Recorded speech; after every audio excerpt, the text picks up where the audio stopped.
Okay student, तो last class में general science के क्लास को देखे थे और जनरल साइंस क्लास में हमारा प्रैक्टिस सेट नंबर 8 फाइनल हो चुका था, ठीक है। और ये हमारा कितना प्रैक्टिस सेट नंबर है? प्रैक्टिस सेट नंबर 9 है, ठीक है, जनरल साइंस। आपको पता है कि रेलवे में जो आपका आरआरबी में जो जीडीसी का वैकेंसी आया है उसके रिगार्डिंग हम यहाँ पे क्या कर रहे हैं, इसको देखा जा रहा है यहाँ पे जनरल साइंस का जो आपका प्रैक्टिस है, ठीक है। और यहाँ पे आप चाहें तो इसको कोई भी वैकेंसी आए यहाँ पे इसको देख सकते हैं। क्यों? क्योंकि यहाँ पे बहुत सारे जो आपके पेपर है, ग्रुप डी का है, एलपी का है, एनटीपीसी का है, जेई का है, आरपीएफ का है, इन सब से आपका क्वेश्चन यहाँ पे देखने को मिलेगा, ठीक है। थोड़ा इधर उधर रहता है लेकिन आप चाहें तो देख सकते हैं। आपको नॉलेजफुल ये आपका जो है क्लास हो रहा है, ठीक है, ये सारा प्रैक्टिस है। इसके अलावा भी अगर आप हमारे चैनल से जुड़े हैं, अगर चैनल पर नए हैं तो सबसे पहले तो सब्सक्राइब कर लीजिएगा, ठीक है। और प्लेलिस्ट में जाके आप एलपी का जो आपका एलपी टेक्नीशियन का जो आपका प्रीवियस ईयर का पेपर है, ठीक है, प्रीवियस ईयर का पेपर है, या आपका ग्रुप डी का हो, प्रीवियस ईयर का पेपर हो, या प्रैक्टिस सेट हो, ठीक है, ये सब हम करवा चुके हैं ऑलरेडी, हमारे प्लेलिस्ट में है। तो चाहे तो आप जाके वहाँ पे देख सकते हैं, ठीक है। और कोई भी आपको क्यूरी है तो आप चाहें तो वहाँ पे जो है कमेंट करके वहाँ पे बता सकते हैं या पूछ सकते हैं, ठीक है। तो यहाँ पे इसके रिगार्डिंग यहाँ पे क्लासेस है। 9th नंबर तक क्वेश्चन लेते हैं। देखिए फर्स्ट क्वेश्चन आपको यहाँ पे है कि न्यूलैंड के अष्टक में तत्वों के बीच आवर्तिता केवल कितने तक देखी गई थी? मतलब इसमें से जो तत्व कहाँ तक देखी गई थी, तो कहाँ तक देखी गई थी जो आवर्तिता थी, इसके बारे में कई बार हम देख चुके हैं। न्यूलैंड के अष्टक के बारे में कई बार क्वेश्चन आपको पूछा जा चुका है। देखिए यहाँ से क्वेश्चन ज़्यादातर देखने को मिल रहा है, इसलिए हमने इस क्वेश्चन को उठाया है, ठीक है। तो इस तरह से क्वेश्चन को जो है पूछते हैं, यहाँ पे हम रखते हैं जैसे कि जिस टॉपिक से क्वेश्चन पूछा गया उसको ज़्यादा देखेंगे, ठीक है। अभी हम क्या है कि आपको एक टेस्ट कराने वाले हैं, ठीक है। उसमें टेस्ट में आपको जो है यहीं से इसी टॉपिक से क्वेश्चन पूछेगा जो हम यहाँ पे ऑलरेडी देख चुके हैं, जो प्रीवियस ईयर में जो जिस टॉपिक से क्वेश्चन पूछा गया है, ठीक है। उसके बाद से हम आपको पीडीएफ भी प्रोवाइड करेंगे ताकि आप उसको चाहें तो जब भी समय मिले आप उसको सॉल्व करके अपना जो है वहाँ पर देख सकते हैं कि कितना आपका बेहतर रेस्पॉन्स है, ठीक है। तो ये आपका क्वेश्चन था। तो अष्टक के बारे में और न्यूलैंड के बारे में क्या था, इनके समय में टोटल जो ये क्वेश्चन भी बनता है कि कितना तत्व जो है आपका वहाँ पे इन्होंने ज्ञात था, वो 56 तत्व था, ठीक है। ये भी क्वेश्चन पूछा कितने तत्व ज्ञात था।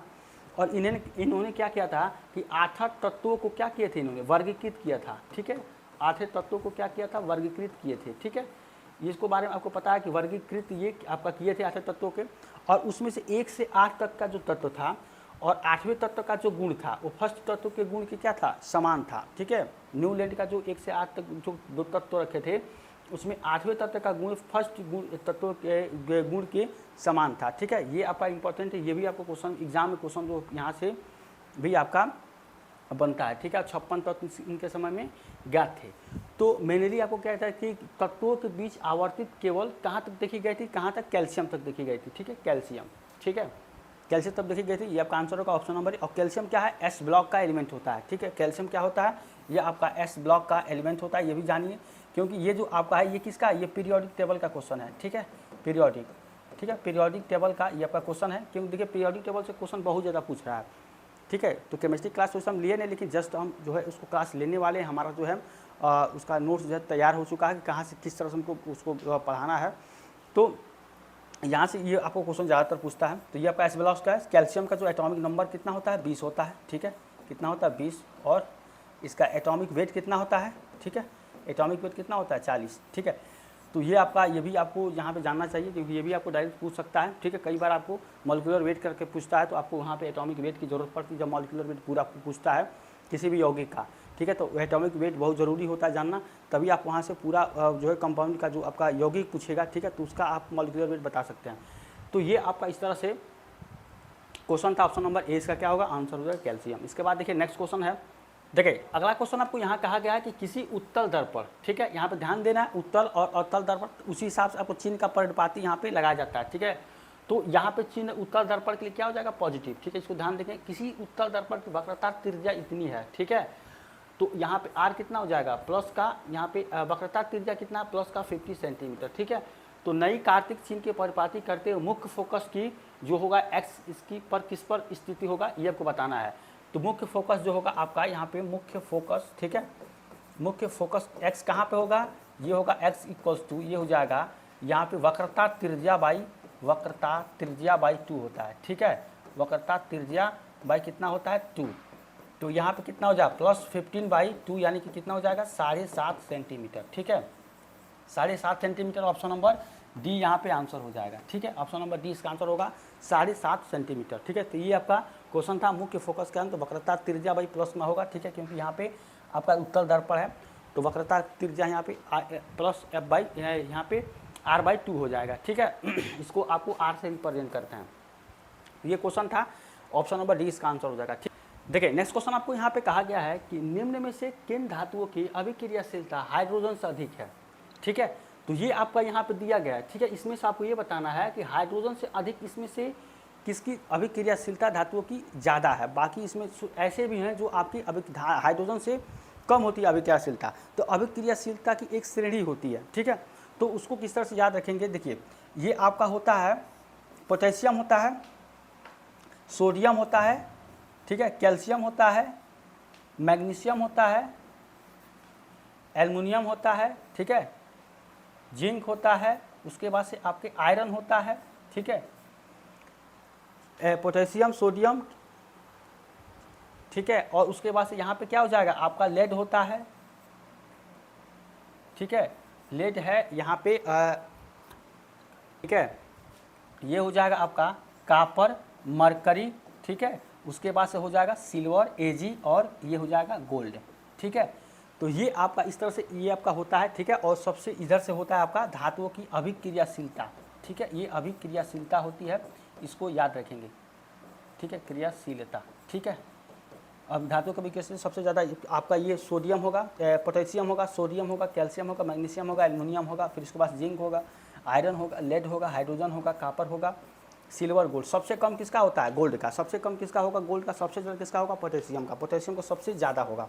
ठीक है, तो यहाँ पे आपको क्या बताना है कि इसमें से कौन है आपका, ये आपका देखिए ये आपका सीरीज है, श्रेणी है धातुओं की अभिक्रियाशीलता की। अब इसको देखते हुए यहाँ पे जो है उसको आपको हाइड्रोजन कहाँ पे, देखिए हाइड्रोजन ये है आपका, तो हाइड्रोजन से ज़्यादा कर रहे हैं, हाइड्रोजन से ज़्यादा इसमें से ये सब सारे होंगे, बाकी ये सब ये नहीं होगा।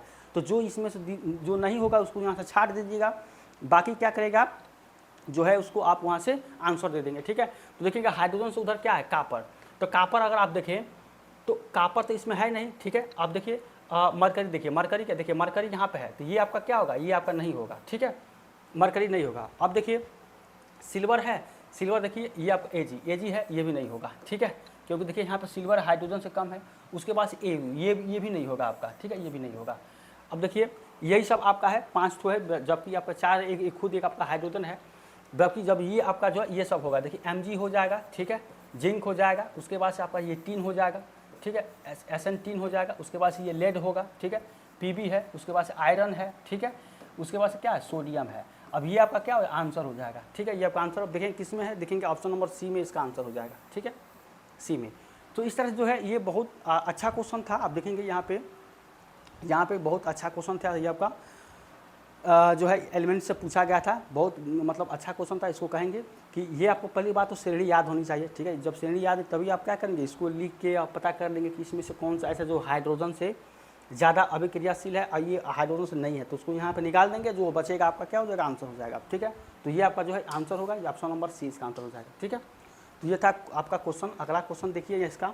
ठीक है, देखिए अगला क्वेश्चन है यहाँ पे कि रात के समय प्रकाश संश्लेषण के बिना का उत्सर्जन एक मुख्य विनिमय गतिविधि है। ठीक है, देखिए ये क्वेश्चन हम करा चुके हैं। ठीक है, क्वेश्चन करा चुके हैं। ठीक, आपको याद होगा क्या होगा, कार्बन डाइऑक्साइड यहाँ पे होगा, कार्बन डाइऑक्साइड। ठीक है, इसका फार्मूला क्या होता है, CO2। ठीक है, इसका मॉलिक्यूलर वेट कितना हो जाएगा, मॉलिक्यूलर अगर वेट निकाली तो कार्बन कितना होता है 12, 16 का ऑक्सीजन कितना होता है 16 दूना, ये हो जाएगा 32, ये हो जाएगा 44। ठीक है, 44 मॉलिक्यूलर वेट होगा।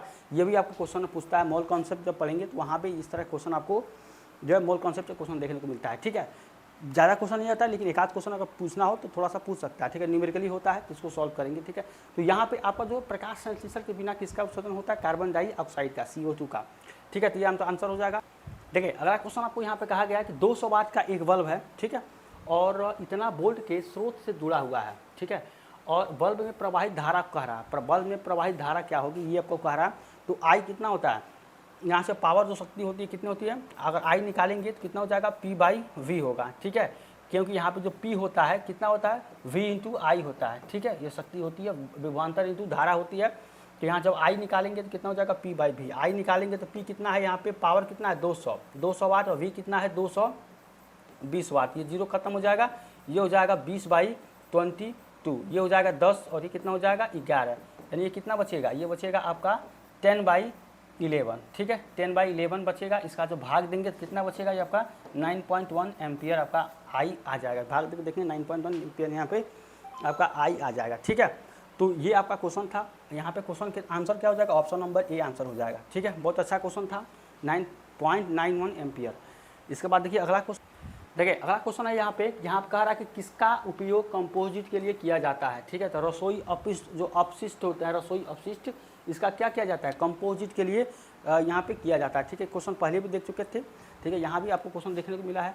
इसके बाद देखिए अगला क्वेश्चन है, किस हार्मोन की कमी के कारण मधुमेह रोग होता है। मधुमेह जो डायबिटीज़ होता है किसके कमी की वजह से होता है, इंसुलिन की कमी की वजह से, ठीक है। यहाँ पे ऑप्शन क्या हो जाएगा, ऑप्शन नंबर सी होगा, इंसुलिन की कमी से। इसके बारे में देखे थे, डायबिटीज़ जो मरीज होते हैं इंसुलिन की जो है यहाँ पे इंजेक्शन लेते रहते हैं, ठीक है। उसमें क्या होता है, रक्त में जो है जो आपका शर्करा होती है, जो उसमें सुक्रोज होती है, उसकी मात्रा क्या करता है, बैलेंस बना के रखता है, ये आपका जो है इंसुलिन, ठीक है। तो ये आपका जो होगा यहाँ पे कि इसका आंसर नंबर सी हो जाएगा, ठीक है। अगला क्वेश्चन देखिए, नेक्स्ट क्वेश्चन आपको यहाँ पे कहा गया है कि निम्न कथनों पर विचार करते हुए सही उत्तर का चयन करिए, ठीक है। ये आपको यहाँ पे कथन दिया गया है, कह रहा है कि निम्न कथनों पर विचार करते हुए सही कथन का यहाँ पे आपको बताना है। फर्स्ट कथन जो आपका स्टेटमेंट है, ये कह रहा है कि धावन सोडा का रासायनिक सूत्र क्या होता है, सोडियम कार्बोनेट होता है, ठीक है। सोडियम कार्बोनेट यानी इसका फार्मूला क्या होता है, Na2CO3, ठीक है। यहाँ पे आप H2O वाटर भी होता है 10H2, तो ये भी आप कह सकते हैं, ये भी है, तो इसका आंसर क्या होगा, ये सही है, ठीक है। आंसर क्या है आपका, सही है। दूसरा आपका कह रहा है यहाँ पे, इसका उपयोग जल की अस्थायी कठोरता दूर करने के लिए किया जाता है, ये भी आपका क्या है, सही है, ठीक है। तो यहाँ पे क्या है, दोनों कथन आपका सही है। यहाँ ऑप्शन नंबर डी जो होगा, दोनों कथन क्या है आपके ट्रू है, ऑप्शन नंबर डी इसका आंसर हो जाएगा, ठीक है। तो ये बहुत अच्छा क्वेश्चन था, स्टेटमेंट का था, इस टाइप क्वेश्चन आपको एग्जाम में देखने को मिलते होंगे, ठीक है। अगला क्वेश्चन देखिए कि एल लंबाई और ए अनुप्रस्थ काट के क्षेत्रफल वाले एक तार का प्रतिरोध कितना है। प्रतिरोध आर से रिप्रेजेंट करते हैं, कितना है 0.22 यहाँ पे ओम है, ठीक है। ओ क्योंकि प्रतिरोध का मात्रा क्या होता है, ओम होता है, 0.22। समान पदार्थ से निर्मित किंतु 2L लंबाई और 4A अनुप्रस्थ काट के क्षेत्रफल वाले तार का प्रतिरोध होगा, ठीक है। अब देखिए यहाँ पे कह रहा है कि यहाँ पे देखिए यहाँ पे जो लंबाई आपका क्या, पहले L दिया है, बाद में अनुप्रस्थ A दिया है, और यहाँ पे लंबाई कितना दिया गया, 2 टाइम लंबाई हो गया, और अनुप्रस्थ जो क्षेत्रफल है कितना हो गया, 4, फिर क्या 4A हो गया।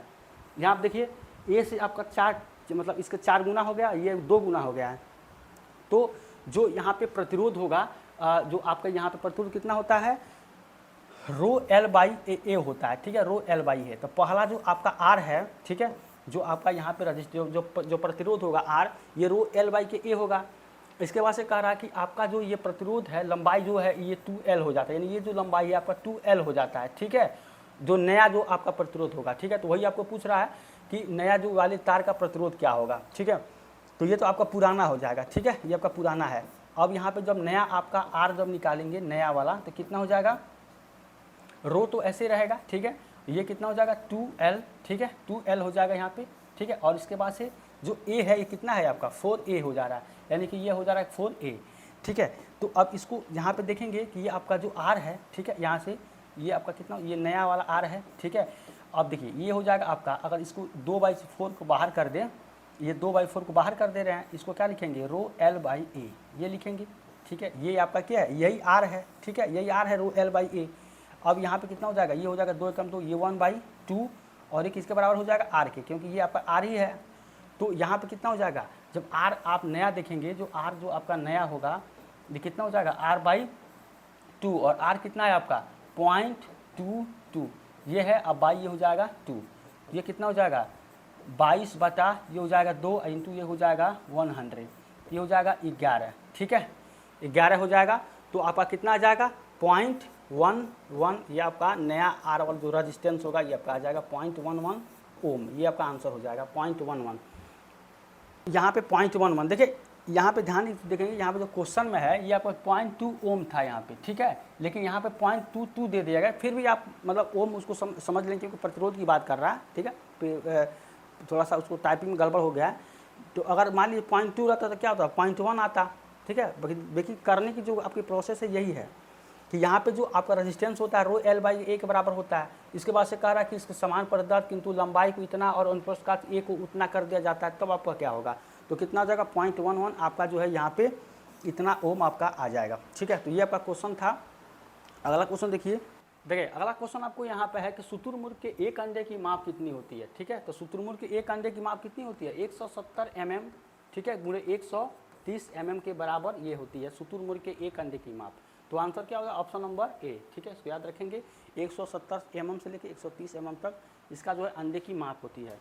देखिए नेक्स्ट क्वेश्चन आपको यहाँ पे कहा गया है कि निम्न में से किसकी विद्युत प्रतिरोधकता सर्वाधिक है। ठीक है, तो एल्युमिनियम दिया गया, मरकरी दिया गया, कांच दिया गया, मैग्नीज दिया गया। सबसे ज़्यादा विद्युत प्रतिरोधकता किसकी होती है, इसमें आपकी कांच की होगी। ठीक है, कितना होता है ये होता है 10,000, ठीक है,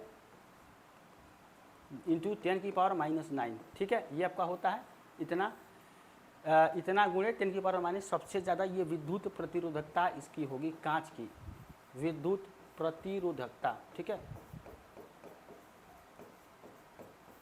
ये आपकी कांच की होगी। तो इसका आंसर क्या हो जाएगा ऑप्शन नंबर बी यहाँ पे आंसर हो जाएगा। ठीक है, ऑप्शन नंबर बी इसका आंसर होगा। अगला क्वेश्चन को देखिए, अगला क्वेश्चन है कि बेंजीन अणु में यहाँ पे सिग्मा बॉन्ड, पाई बॉन्ड और कुल बॉन्ड, ठीक है, यानी कि सिग्मा और पाई को ऐड करेंगे तो कितना बॉन्ड बनेगा ये आपको बताना है।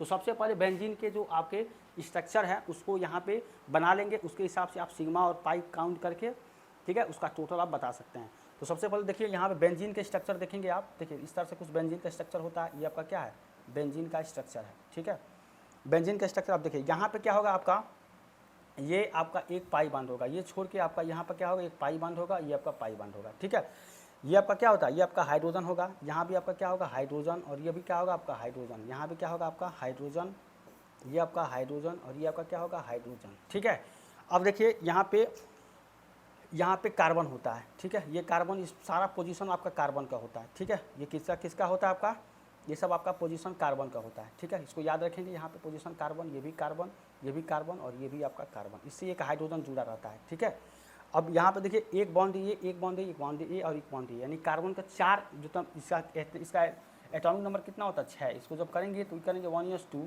2s2 और 2p2, यानी कि कितना हो जाएगा 2 और 4। तो 4 रहता है, 4 इसमें चाहिए बॉन्ड, ताकि ये क्या करता है आपको ऑक्टेट पूरा कर लेगा। हर एलिमेंट क्या करता है उसका ऑक्टेट पूरा करता है। ठीक है, तो 4 यहाँ पे कर लेगा। अब देखिए यहाँ पे सबसे पहले जो सिंगल बॉन्ड होगा, सिंगल बॉन्ड को क्या करेंगे सिग्मा बॉन्ड करते हैं। ठीक है, और जो डबल बॉन्ड होगा एक सिग्मा एक पाई होगा। ठीक है, एक सिग्मा होगा, एक क्या होगा आपका पाई होगा। ठीक है, अगर ट्रिपल बॉन्ड होता है उसमें क्या होता है एक सिग्मा होता है और 2 आपके क्या होते हैं पाई होते हैं। ठीक है, इसको याद रखेंगे, ये इंपॉर्टेंट होता है।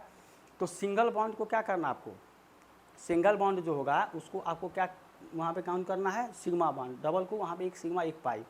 तो इस हिसाब से जब आप देखेंगे यहाँ पे तो किस तरह से देखेंगे, देखिए ये आपका क्या है, ये एक आपका क्या है सिग्मा बॉन्ड। ठीक है, ये भी आपका क्या है सिग्मा है। ठीक है, ये भी आपका सिग्मा, ये भी आपका क्या हो जाएगा सिग्मा, ये भी सिग्मा, एक इसमें एक सिग्मा एक पाई, एक सिग्मा ये एक पाई।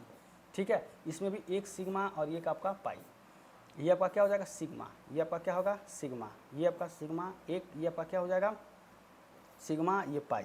ठीक है, इस तरह से ये हो जाएगा। अब देखिए यहाँ पे एक सिग्मा ये हो जाएगा, अब पूरा हो गया। अब देखिए पाई कितना मिला आपको पाई कितना मिला, एक पाई ये, एक पाई ये और एक पाई ये। ठीक है, तो पाई की जो संख्या होगी कितनी हो जाएगी 3 हो जाएगी, पाई की संख्या 3 हो जाएगी। सिग्मा संख्या देखेंगे तो सिग्मा देखेंगे एक सिग्मा ये, ठीक है, एक सिग्मा ये, तो 1 नंबर 2 नंबर फिर 3 नंबर। ठीक है, इसमें एक सिग्मा एक पाई 4, फिर ये 5, ठीक है, एक ये 6, एक ये आपका 7, फिर एक ये 8, फिर एक 9, फिर एक 10, ठीक है, 11 और एक 12, यानी कि टोटल सिग्मा की जो नंबर कितना होगा 12। ठीक है, और फिर कह रहा है कि कुल बंधों की संख्या बताइए, यानी कि सिग्मा प्लस पाई दोनों करेंगे तो कितना हो जाएगा 12 3 कितना होगा 15। ठीक, यानी कि क्या आएगा आंसर 3 12 15, यानी कि ये आपका क्या होगा पाई की संख्या और ये आपका सिग्मा और ये टोटल होगा।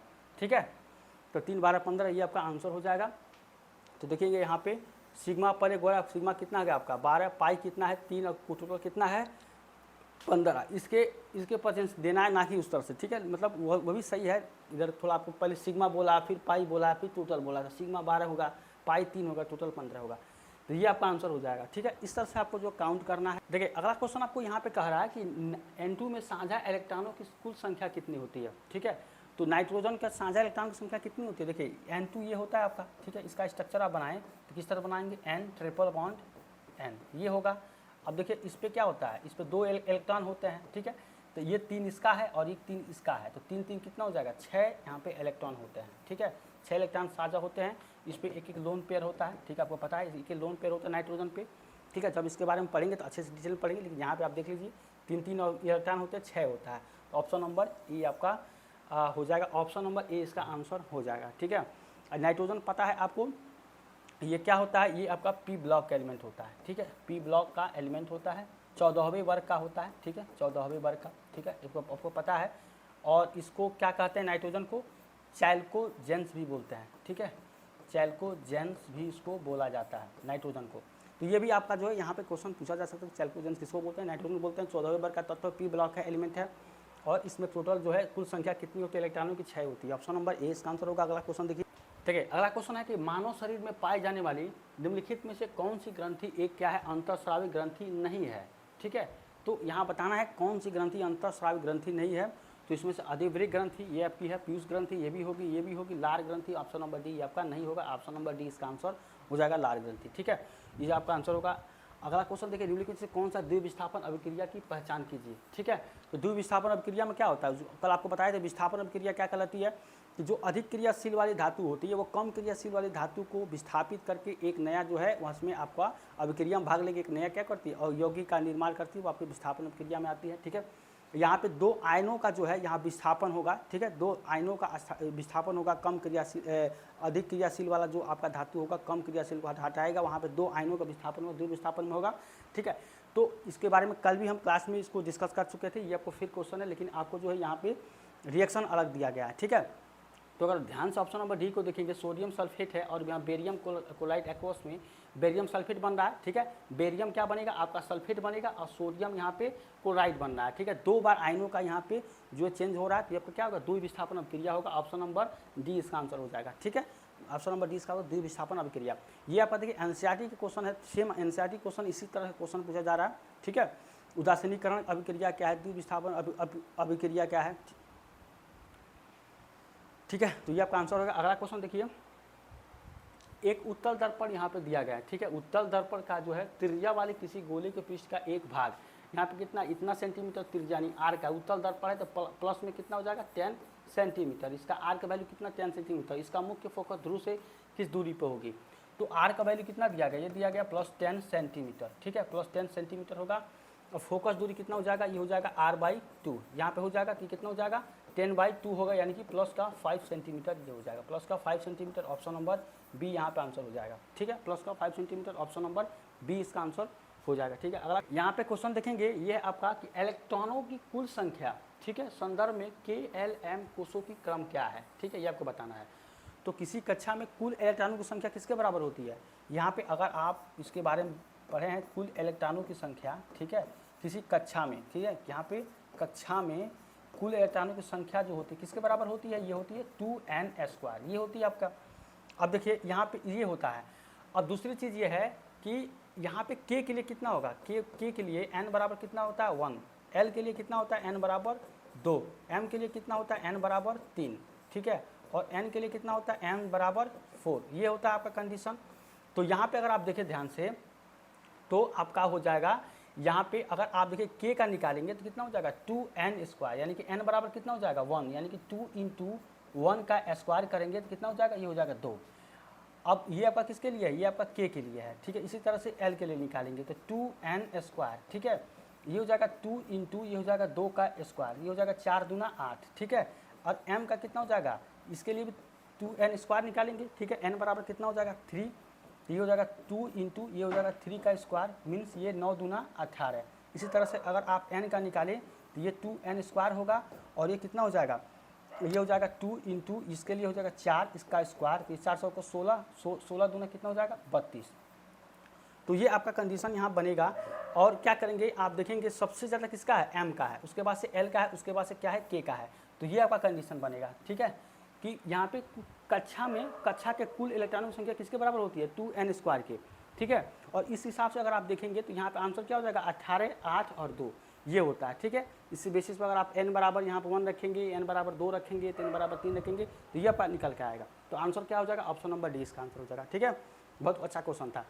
देखिए अगला क्वेश्चन है आपका कि निम्न में से क्या जलीय जीवों के उत्सर्जी उत्पाद है, ठीक है। तो जलीय जीवों के उत्सर्जी उत्पाद क्या होता है, अमोनिया होता है, ठीक है, अमोनिया। ऑप्शन नंबर सी इसका आंसर हो जाएगा अमोनिया। इसका आंसर, इसका फार्मूला क्या होता है, NH3 होता है, ठीक है, NH3 होता है। नाइट्रोजन एक लोन पेयर इस पे होता है, हाइड्रोजन यहाँ पे आपका क्या होता है 3 हाइड्रोजन जुड़ा होता है, ये स्ट्रक्चर होता है अमोनिया का, ठीक है। बाकी सब हम पढ़ेंगे वहाँ पे, तो अच्छे से बहुत सारे कंपाउंड का जो है यहाँ पे स्ट्रक्चर देखेंगे। तो ये था हमारा आज का क्लास। अगर आपको आज का क्लास अच्छा लगा तो चैनल को सब्सक्राइब, लाइक, शेयर करिए, ठीक है। कोई भी क्यूरी है तो आप कमेंट कर पूछ सकते हैं, सजेशन देना है तो दे सकते हैं, ठीक है। तो इसका जो नेक्स्ट पार्ट होगा हम नेक्स्ट क्लास में देखेंगे, एक ही पार्ट है 10 नंबर, उसके बाद से हम यहाँ पे टेस्ट के तौर पे जो है आपके क्लासेस को यहाँ पे जो है लाएंगे, ठीक है। आप वहाँ पे देखेंगे किस तरह से उसको सॉल्व करना है, ठीक है। तो मिलते हैं नेक्स्ट क्लास में, तब तक थैंक यू सो मच।